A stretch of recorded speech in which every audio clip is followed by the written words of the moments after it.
Paul Valencia. Welcome back to the Clark County Today Sports Podcast. Tony Liberatore from Good afternoon, Clark County podcast listeners. Yes. And Cale Piland from Evergreen Public Schools. Hello there. Hello. Yeah, you sound really excited. Yeah. So, hey. We were talking about the Mariners before. So. Oh, so you're not excited. Okay, gotcha. Bringing it down. Some sulking here. Yep. Well, we are recording this about, an hour and a half before the NFL announces its schedule, which is a big holiday for me. I'll be making some travel plans to Las Vegas tonight once the schedule is confirmed. But before we do that, though, we're going to get into some high school sports talk, and we got a lot of few subjects here that we'll get to. We'll talk Lincoln of Seattle football, WIAA amendment regarding reclassification that just passed, Woodland school sports. We've got to give a shout out to the playoffs. Spring's playoffs have started, and then maybe talk about a couple of stories I wrote for Clark County Today that's received some feedback recently, and we'll just kind of wing it from there.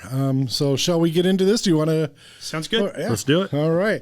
Lincoln football. The football coach announced a week or so ago that he was resigning for safety concerns because Lincoln was going to be moved up to play against a bunch of the private schools in the better tiered, the higher tiered, or whatever you want to call it, in the league. And it's funny, when I first saw the link, I went, Lincoln's awesome. But it's the other link. It's the Lincoln from Seattle that just kind of restarted the school or reopened the school recently. Yes.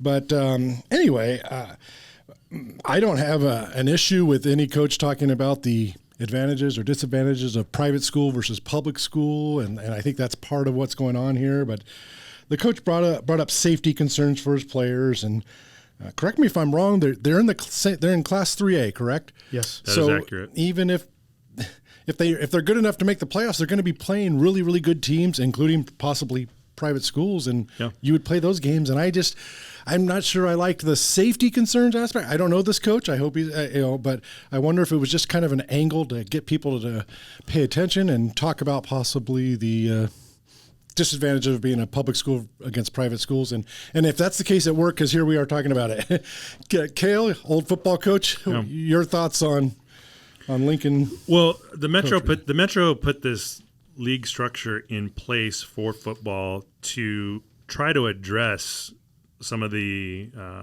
the discrepancies in certain schools that were within their league, right? I mean, and teams that played at a very high level, and that teams were just we're struggling to field teams, essentially, right? And you're in the same league together. So how do you do that to make it competitive? Because as we've talked about in here before, building programs is really challenging if kids are going out and just getting waxed, right? It makes it hard for schools that are struggling to build their programs. So they tiered their league, and there are 3 tiers, I believe, within the league, with the top tier obviously being your more successful programs. You had a middle tier and a bottom tier, but it works like kind of European soccer, and there's relegation within those tiers. If you win a tier, you move up a tier the next year, and if you finish last in a tier, you move down, trying to give you more competitive games and really save programs. Innovative idea. I kind of liked it. Yeah, it definitely was thinking outside the box, because you had programs that were really on life support, and not to say that the Fort Vancouver program, Tony, was on life support, but similar to what Fort has done with their football program, right? Trying to do things to save it. Yeah, and that's a good parallel. When I first came over there as the new one of the new associates, and then I worked with my boss and Kurt, and then our AD James. It was moving. We moved to an independent schedule that first year, and that has helped, right? And even though, quote unquote, we have 3A numbers, we don't have 3A numbers on the football roster. Sure, we just don't. I mean, we ended the year, with less than 30 probably, but. Again, building up the program. We were able to play JV and C games last year. Just in this instance, though, with Lincoln, I told you guys we could probably talk an hour about this, so I just want to put this out there, which is the private schools in King County and the surrounding areas. Those, they're the monsters, right? Okay, and remember in 2016 when Archbishop Murphy was really going, and those opponents were just like, we're going to forfeit. Yes, we're not even going to play you.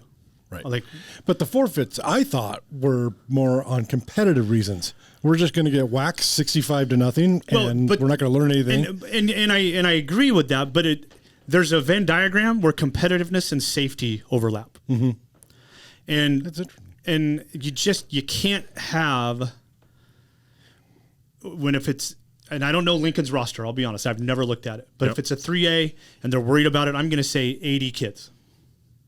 Okay? Mm-hmm. But if you're playing O'Day and Eastside Catholic, their 80 is a lot different than your 80. 100%. Okay? Right. Especially the lines. Mm-hmm. And those are the things that we have to, because even in Clark County, we see that with some crossover between 4A, 3A, 3A, 2A, or even 4A, 2A. Right. It's the line depth, both sides. And so, and Cale, you may remember this because this might be a good segue to classification. Okay. When this is probably 5 or 6 years ago when they were looking at different things, and Ohio, granted they have more private schools, but they put the private schools in their own leagues. We don't have enough to do that. No. But so I'll give you an example. So let's say Camas soccer, boys soccer, always competitive, would stay at 4A.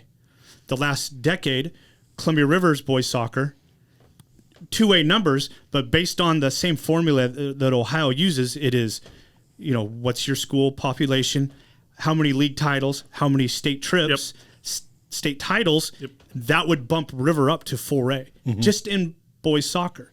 And that's how Ohio kind of leveled this out with programs. And again, they have their own private school classifications, but I'm not saying we have to do that, but that's kind of it's almost by default what Seattle Metro did. Yes. California also does what you were referring to.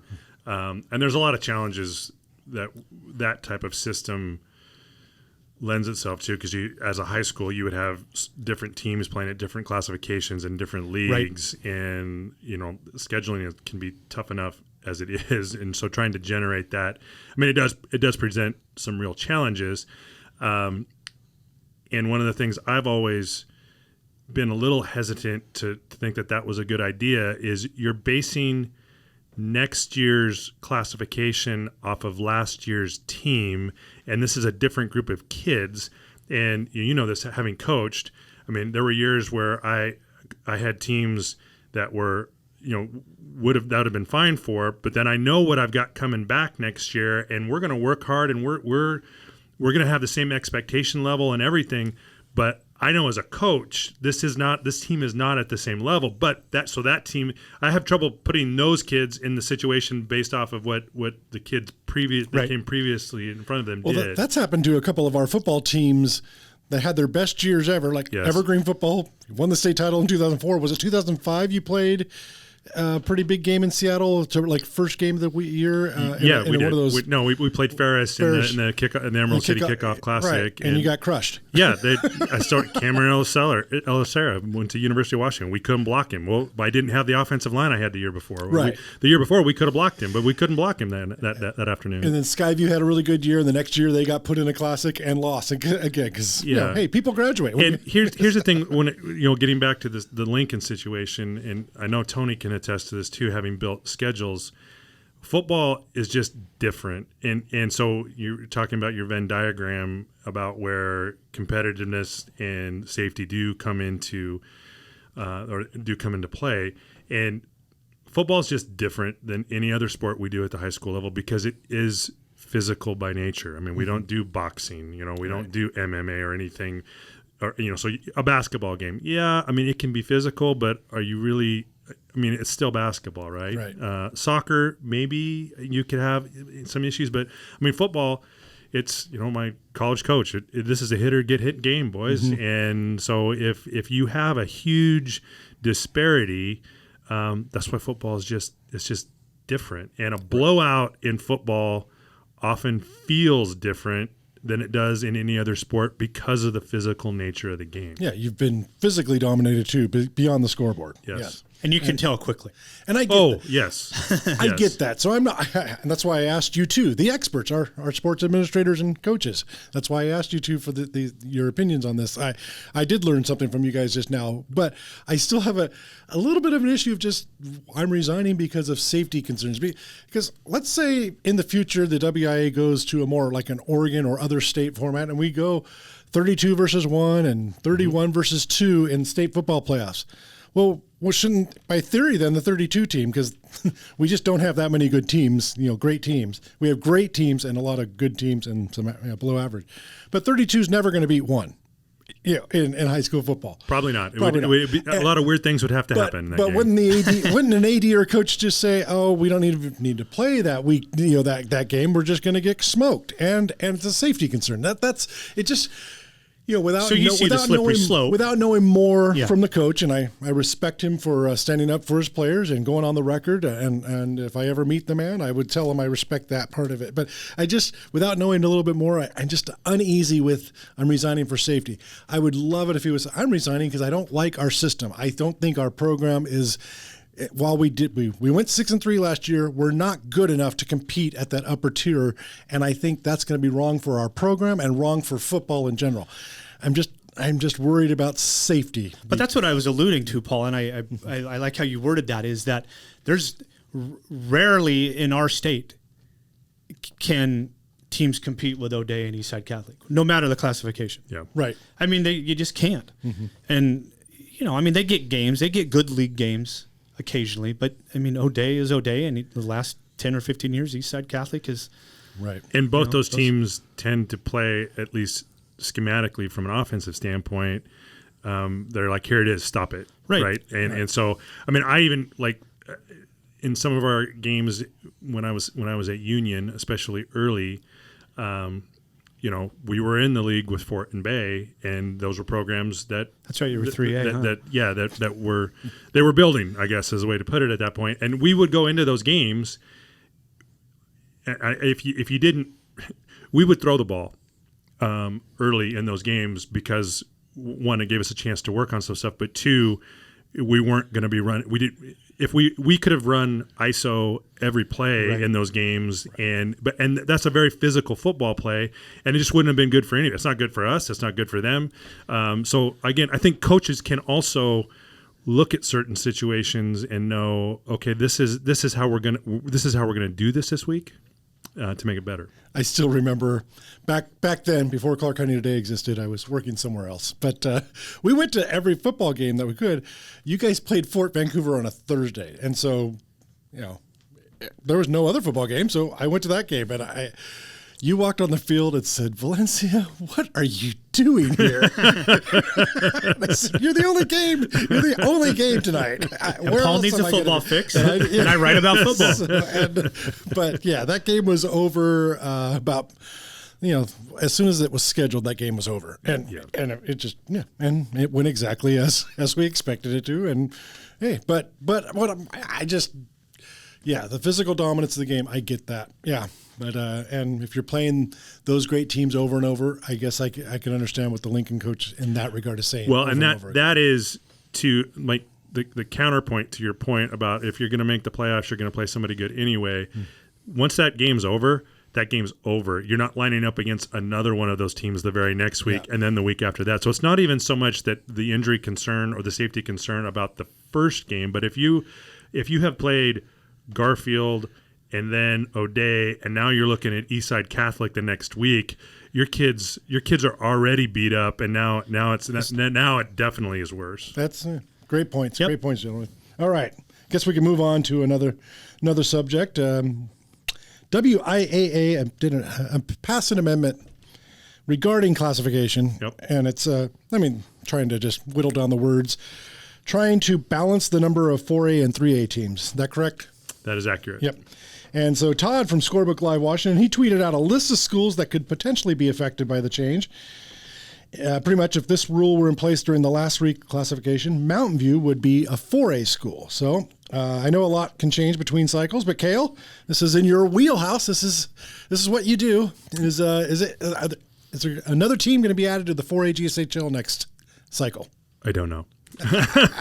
And I did see Todd's tweet, and he did make sure to preface this, that was based off of the last cycle of classification numbers, right? Right. So we're getting a new cycle of classification numbers, and it's just that number is going to be lower. There was also a kind of sister amendment that was also passed to this that also now gives the WIA Executive Board the ability to change what that number is for all classifications. So essentially, they'll be able to look at where they think the best cutoffs are going to be and set what those numbers are.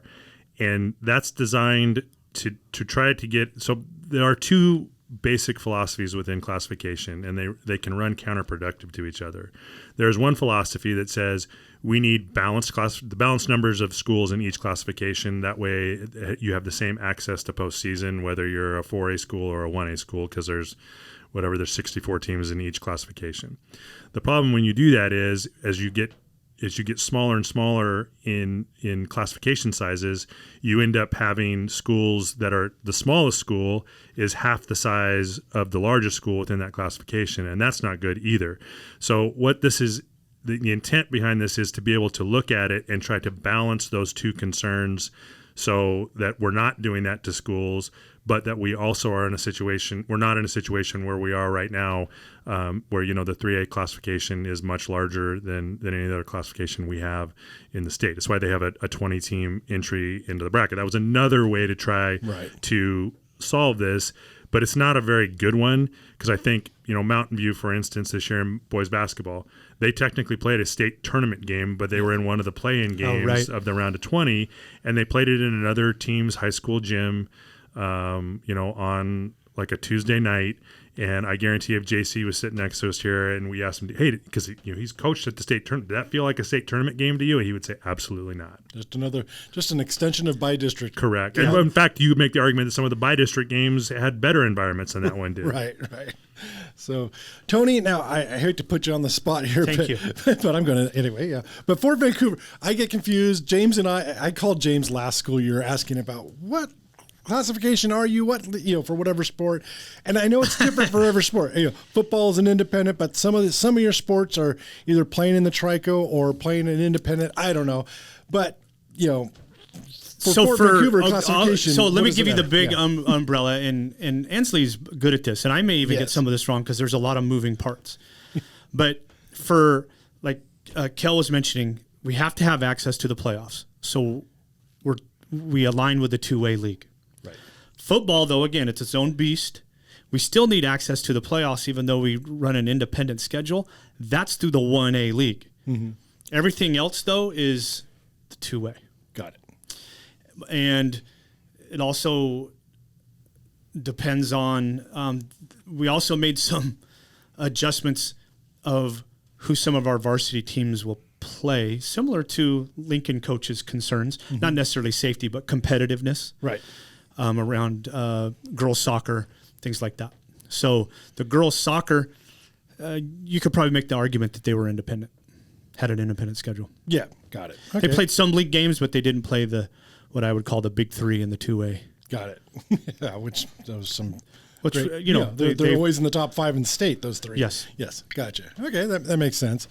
But yeah, but as far as Vancouver schools, I don't know if there's Skyview's going to stay 4A. Skyview would stay 4A. Going to stay 2A. And I would have to see where the cutoff is. My guess is River's probably around 900 still, 950-ish. I don't know if that number hasn't moved, so it'd still be down. And Fort, though, we could bump up to 3A. Right. Even with the WIA policy around free and reduced lunch. I don't call it free and reduced lunch anymore. The feds got rid of that. But and that's an interesting marker too, because the fact that so many districts now are they're free and reduced for the entire district. So any kid can eat for free, right? So that using that as a metric as a measurable now it's not going to be accurate, because the motivation for the family to have to apply to get free and reduced, they don't have to do it anymore because all the kids are eating for free.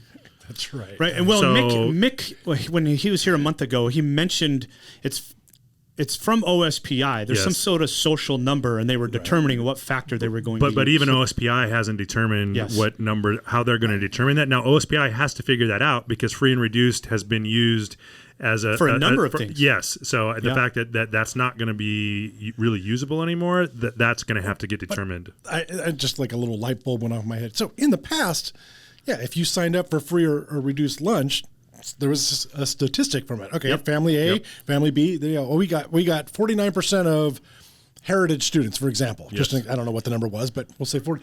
But now those people don't have to sign up because you just come in and get food. So OSPI is going to have to figure out how many people would be under. But everybody can actually just go eat. And even with free and reduced, this was never advertised, but all you had to do is fill the paperwork out. Right. You just said what the household income was. Right. You could have put any number that you wanted to on that. And I had heard rumors that, and I won't name school names, but that a certain school community had figured, because the other thing that you get a reduction on is AP testing. You can AP test for free if you're a free and reduced kid. Well, a certain school, and I'm not going to name names, that within that community, they had figured that, parents had figured that out, and so you had families who were not free and reduced submitting free and reduced paperwork, so they wouldn't have to pay full freight on that. Wow. So that, as far as using that as an accurate metric, it wasn't the worst, but it definitely wasn't the best to begin with. Got it. Cool. Yep. Right. So we'll see there, and I think it. Yep. When is the next reclassification? I think it's fall 24. Yeah. Right? Well, we're on 4-year cycles now. Right. So it's going to be some time before we. You got some time. But you started counting. Yes. Absolutely. Well, because you have to count 9 months. I guess what I'm saying is, will it start in the fall of 2024, or is that the next process? No, the counting is going to start now. Okay, counting starts now for the 24-25 school year. Correct. So, correct. So we'll have one more school year of the leagues as they are now. As is. But then after that, there might be some changes. And because the WIA executive board can now set that number, it was really kind of. There was no reason to, if 2 was going to pass, there wasn't really a reason to run number 1 that set that number at 1225, because the executive board now can set it wherever it wants to. That's what I was going to say. Yeah. So that's some good flexibility, though, at least. Yeah, we'll see how it goes. Like a lot of ADs, it made a lot of ADs nervous, because that's a lot of power to give to one group, one governing body, because to change the numbers in past years, it had to go through the amendment process. So everybody in the state got to say, now this body gets to make that determination based off of recommendations from a classification committee. But it'll be interesting to see how it goes. Yep. All right. So a couple of years from now, we'll be figuring out new leagues. Well, same old leagues, but new teams. Maybe. Possibly. It'll be the same teams that are just going to be shifting up and down or whatever. Right. What you don't want to do is hopefully you don't end up with only 2 schools in one classification, because then that is a mess. Well, 4 teams is no fun either. I'll tell you no, it's not. It is absolutely not. So, right. All right. Moving on. Woodland School District. Wow. Their levy lost by 7 votes. 7 votes. And these are just some of, now, there's a lot of things going on in the Woodland schools, and a lot of people are affected, a lot of programs. This is mostly a sports program, so again, we respect everybody that's going through a lot of changes in Woodland, but we're here to talk sports. Middle school sports eliminated for Woodland schools. High school level, no more C teams.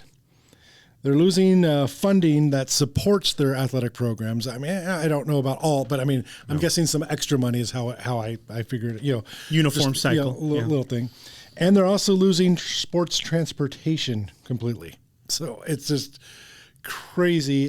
They lost by 7 votes, and then there'll be. I don't know how you do that. I'm sports transportation. So kids are just going to have to get themselves to and from games regardless. The risk management people are going to love that. Yeah, I'm going to have to. Maybe I'll text Paul Huddleston is the AD out there. I talked to him a little bit today, and I'll have to text him to get clarification on that. Do they mean coming? I know some schools have transportation to the events, but then they're there's one way. That's been around in the county for a while. The one way trips. But the way I understood it to be just no transportation. So it'll be coaches and parents taking athletes to games. But I could be wrong on that. I will get clarification. And before I run a story, I'm going to run a story either.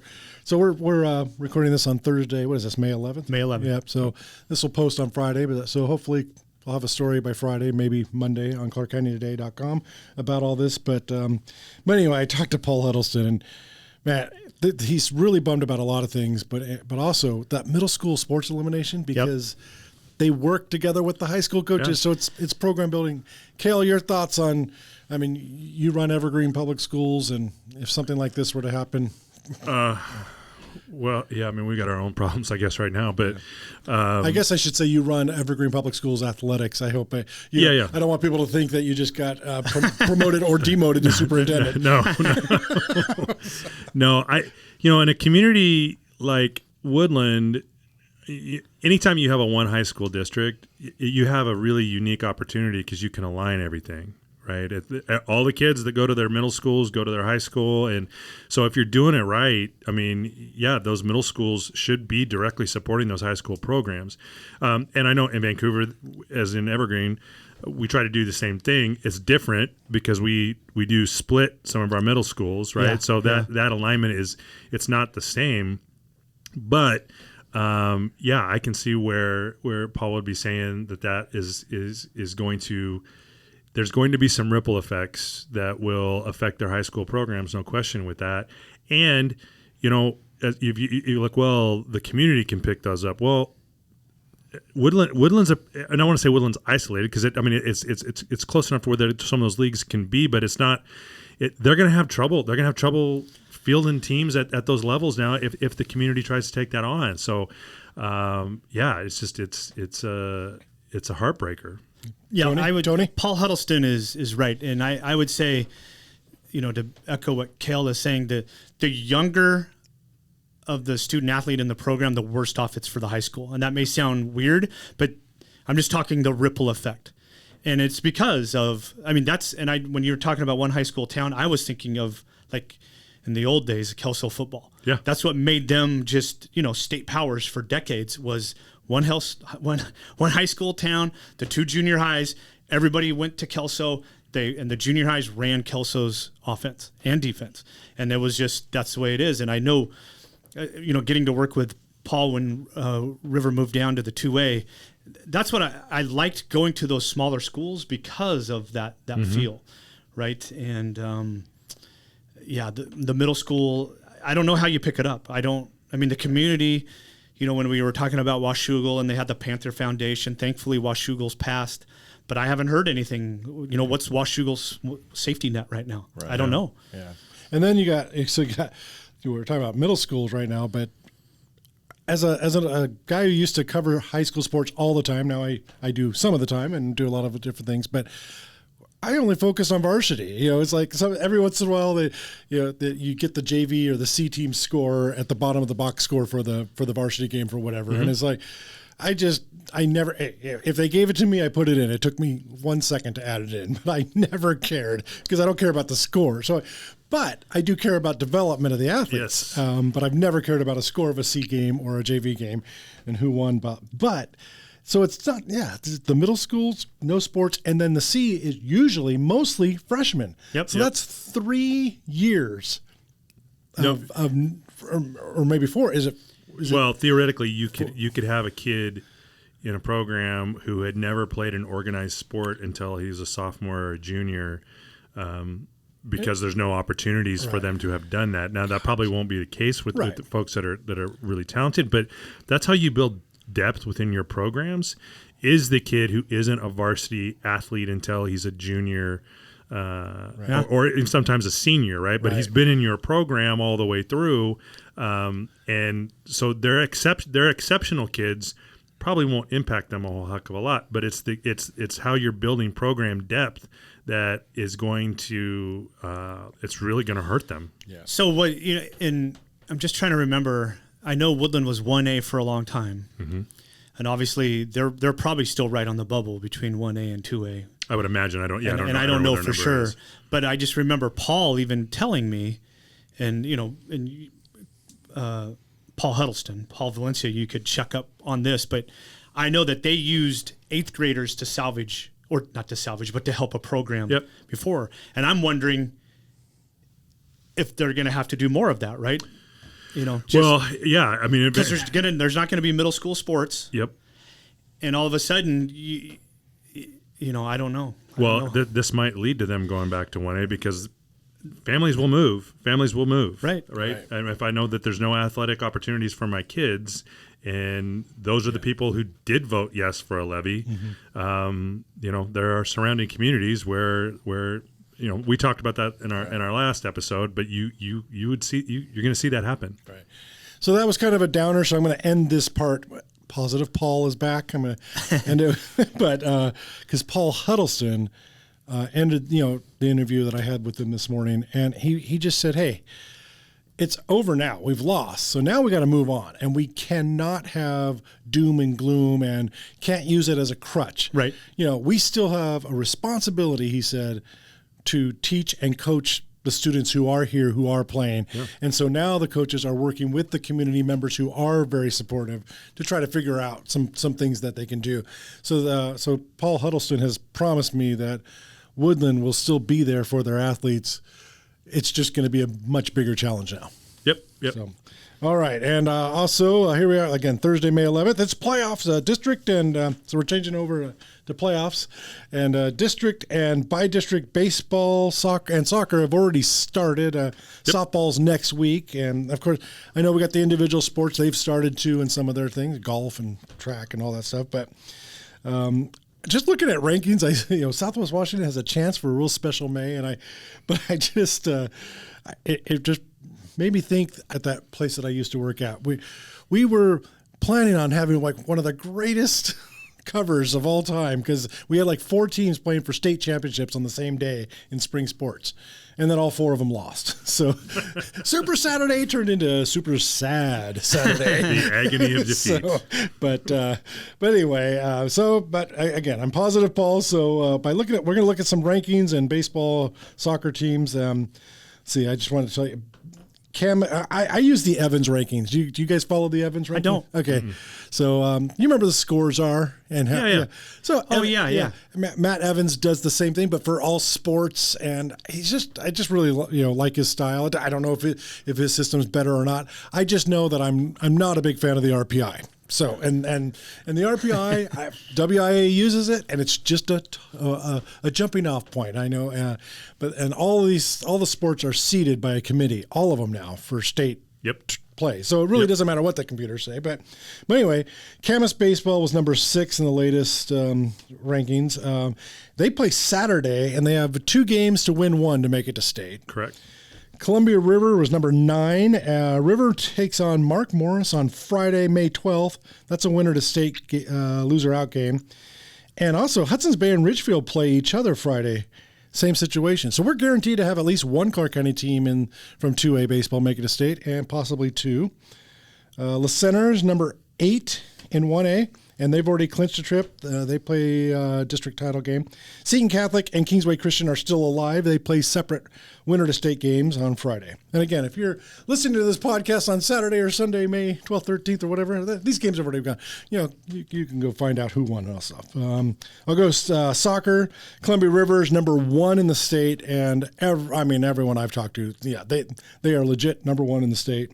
So the Rapids have already clinched a spot to state. So Hawkinson and Woodland are playing in separate winner-to-state matches.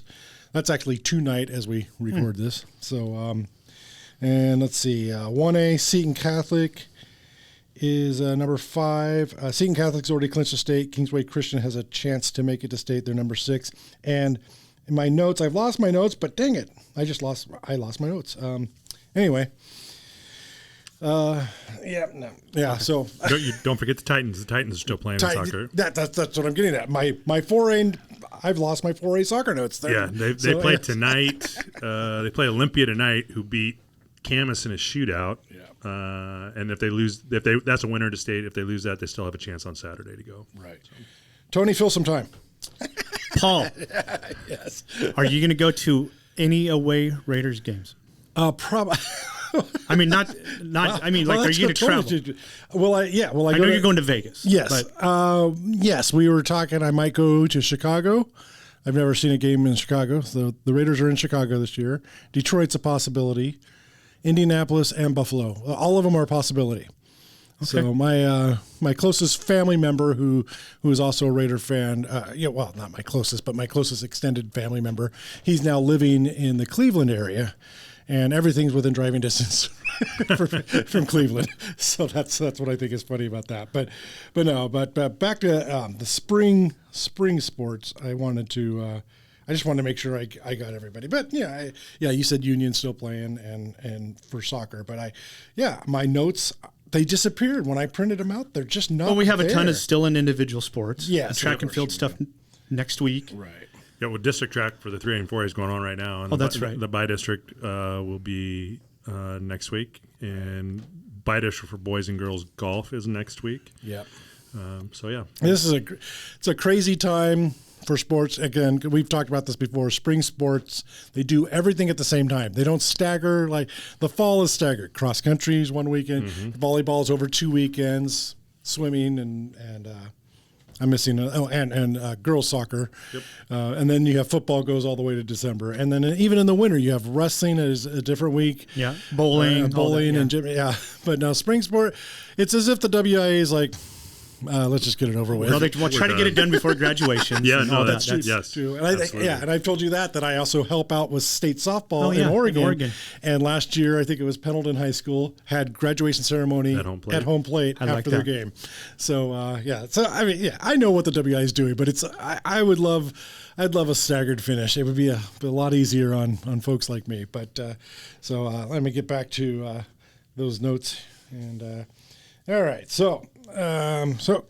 best of luck to everyone in the spring sports playoffs. So we'll be in 2 more weeks. If we're recording this, say in 2 weeks, Wednesday, Thursday, that'll be state golf will have completed because that's Tuesday, Wednesday, right? Or Monday, Tuesday. It's Tuesday, Wednesday. So state golf will be going on then. Yeah. And then that weekend is the big everything else. So so that on that podcast, we'll be able to do some previews. Do some previews and get into a little bit more depth in each team that's still playing. And we might, as the rankings say, we might have a lot of teams still playing that weekend. For sure. All right. So and then let's see. Just this week on ClarkCountyToday.com, I wrote a couple stories, and in our world, you just never know what story is going to be great. There's been some stuff that I've worked my butt off on, and I go, oh, this story is going to hit it big, and social media is going to go, wow, what a story, or it gets people talking, and then it's just crickets. And then you just, okay, that story did nothing. You just don't know. And if you ask any journalist, they've all got these stories. And then there's just some stories you put out. And I really like the story that we produced on Lee Hunter. So the new coach at Union High School, baseball coach. The new coach, the new 57-year-old head coach. And I knew people would like it who liked Lee.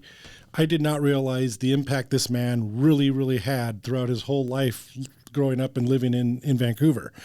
And the comments are they're still popping up on my phone sometimes. And, he was the best basketball coach my son ever had. I interviewed the guy. I didn't even know he was a basketball coach, a youth basketball coach. But I just love his story, and because there's so many people out there that we haven't reached out to, we haven't found as great stories. And now he's loving life as the head coach at Union High School, a 57-year-old rookie head coach. And I'm guessing as former coaches, you had people, assistants who you knew could have done it, who could be a head coach and maybe didn't or wouldn't or whatever, but they're still great for the community. Yeah, no, I mean, it's great for Lee. I can think of, there's a number of people that I coached with that would be, I could say that about, and sometimes they don't want to be head coaches. Right. And there's nothing wrong with that. Right. I mean, it's just it is being a head coach. It's just like I think I've said this on our pod before, but it's truly a job you can't fully grasp until you've done it. Mm-hmm. I mean, there's so much about being a head coach that has absolutely nothing to do with coaching. And everything comes at you when you're sitting in that chair. Yeah. But a parent doesn't call the assistant coach when they want to complain. Typically not. No, that's not where it goes. It's always the head coach that gets the call. Yes. So, Tony? Well, just on a side note, the Trapper or the Hunter family are trapper legends. Yes. So Lee and Stephanie and Brian, that, and Brian played in the major leagues for a long time. Yeah. And, was a Mariner and, kind of at the tail end of Griffey's. But he had a couple of good years with the Mariners. And I remember as a kid, Stephanie was probably the best athlete. That's what Lee told me. Lee told me of that group. Stephanie was the best athlete of the three of them. So that's just a little connection with the Hunter family. But Brian Hunt, I saw Brian the other day too, and we all know Ben McGrew, but Ben told me, hey, when Brian gets out here, say that some other athlete that I covered was faster than him, just to hear. And so I said, hey, Brian, I heard you were like the second fastest guy to ever play baseball from Clark County. And I know he's been retired from baseball for many, many years from the major leagues, but he is just as competitive when it comes to that. There's no one is faster than him on the base pass from Clark County. In his, I don't even know who else there would be off the top of my head. No, I can't think of anybody. Because we had a run of pitchers from but yeah. I mean, Embry, and that'd be a good podcast. Segment. There's a lot of great pitchers from Clark County. Prairie was leading for for a long time. Yep. But and then the other one that I did that it's kind of funny. I wrote a column Monday just because I went out to Fort because there was a senior. He was on the mound for Fort Vancouver, and he was on my child's little league team, and so I've known the parents for years. So I just went. I went more as kind of a fan and an old family friend. I wanted to see him pitch. Sure. It was Fort Vancouver and Woodland, and it's just by coincidence those were the two teams that were at the bottom of the standings. So it's the final game of the regular season, and neither one's going to the playoffs, which is kind of hard to do because everyone makes the playoffs. It seems like in high school sports nowadays. I'm making fun of these two administrators. All right, you get a playoff. They're Oprah. They're Oprahs. We all get a playoff spot. You get a playoff spot. You get the third pigtail game. Okay, yeah, exactly. That's the playoffs, right? Yeah. Anyway, sorry about that. But then when I got there, I said, I just can't go. I gotta write something. I gotta find. And I just saw some great sportsmanship and competitiveness. And so I wrote about that, and again, it's just you never know what's going to hit, and some people really enjoyed it and I think some people I talked to Paul Huddleston of Woodland. He thanked me, and I think part of it is just going out to the games that that don't have any playoff implications, and so I appreciate the feedback on those, and I hope to keep telling those stories, But Cale and Tony's at Fort Vancouver. You know all about this. I sent that story out to the staff. I told you that. Yeah, and they got a lot of nice comments on it. Right, and that but it is sometimes a struggle at Fort Vancouver. To tell the athletes to just keep going. You might not win a championship, but you can still win over a community. And it's weird to me. And as I've said this before, right? My first year there, we shut down COVID. Then it was the COVID online year, whatever we want to call that. And then last year, just coming back was completely different. Now that I'm getting to know kids and see, like, we have kids in the hallway that we just need to get out. Yeah. Like, and it just, but what I appreciate about that article, with Lucas's quote, right, is like, I'm playing for the front of my jersey. Yeah. I'm paraphrasing. Right. But that's the kind of stuff we need. James Ensley's put in the work. We had a turnover with the head coach there, and we got an assistant, and he was happy. This was my first head coaching job, and he kept the kids out. Yep. And I know what you mean, right? Because there was a middle of the year, and if I remember right, they were outscored like 75-2 over a period of 4 games or something. That's tough, but they kept it. And so before I get to you, Cale, I got to make you were mentioning. The togetherness and stuff. And I will say this, Columbia River Baseball, pretty darn awesome. And Stephen Donahue's done a great job with them. But I always make fun of Stephen because every time they play their final game of the season, whether it's usually in the state playoffs, but then they take forever and they get in a big circle and talk about how much they love each other, and it's a great thing. But I always tease them because I'm the media guy who's waiting. And to you're do waiting interviews, for a quote, yes. And it takes 45 minutes or an hour and I call it the Circle of Life Columbia River Baseball Goodbye Meeting. And Fort Vancouver. They did the same thing. It wasn't quite as long, but I just thought it was like, oh my gosh, hey, if you're gonna try to duplicate a champion, that's what Columbia River does, and they're always winning championships in baseball. Right. Well, and this was the first full non-COVID year for those seniors. Yep. Oh yeah, and that's what it was, and I think that's important. And like I said, we have kids in the hall. We have to. I don't like to use the R word all the time, but we need to recruit our own kids. Mm-hmm. We have to make it attractive to them to come out, and we need to build like we talked about what's Woodland's going to have to face the C and JV teams. We have to build those teams, and then build it. And then Cale, you're at Evergreen Schools, and I know there's not an official tier, but you know what the perception is: Union, Mountain View, and then it's Evergreen Heritage. That's the perception of a lot of people out there, and I know it's not. Yeah, but my point is that every team has great characters on it, great people on the teams, and great coaches. And I would say to that comment, Paul. I mean, every school has programs that struggle. Right. I mean, and it doesn't matter which high schools you're looking at. I mean, you can say, well, that program does. So the fact that you took time to celebrate those kids, because they put in just as much time, work just as hard. Those coaches put in just as much time, and you could make the argument that it's almost more, I don't know if honorable is the right word, but the fact that you say you go through a stretch where you get beat 75-2, and you stick it out and you grind through. And when we talk about education-based athletics, well, those kids are learning some skills with perseverance that they're going to take with them. So that it isn't. I know, for a lot of people, it's about championships and winning and whatnot. But there are lessons to be learned within athletics, regardless of how much on-field success a program is experiencing. And you can make the argument in some of those situations, there's more learning that's going on than in programs that are experiencing a high level of success. Yeah, I love the multi-sport athletes who play for teams, for schools that are usually at the bottom of the standings, and they just keep coming out.